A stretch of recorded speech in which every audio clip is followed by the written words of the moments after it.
అవును, మీ friend సాయినగర్‌లో shop పెట్టుకున్నాడు గదా! అవును. ఏంటి ఏం జరగట్లేదంటనే నా ఫ్రెండ్ అనింది. అవును. జరగడం లేదు. వాళ్ళకేం అవసరము? బాగా డబ్బులున్నాయి గదా! ఇంట్లో లక్షణంగా ఉండి కాలు మీద కాలేసుకోవచ్చు గదా! అదే చెప్పా. ఆ! ఏం చెప్పాడంటే, హ్మ్. "నువ్వు 1000 సంపాదించు, 1,00,000 సంపాదించు రోజుకి. హ్మ్. బయట ఉంటే సంపాదియల్లా.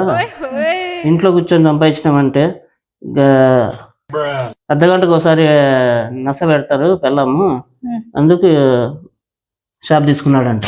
అవునా? మీరన్నా చెప్పొచ్చు గదా! ఊరికే రెంట్లు ఊరికే అనవసరం గదా! ఇంట్లో కూర్చోమని చెప్పండి. అదే చెప్తున్నా నేను గూడా. ఏం పక్కన ఇంకో చెప్తున్నారు? షాప్ ఖాళీ ఉంది. నాకు ఈ రెంట్‌కి ఇప్పియి అని చెప్తున్నా. అంటే యెస్.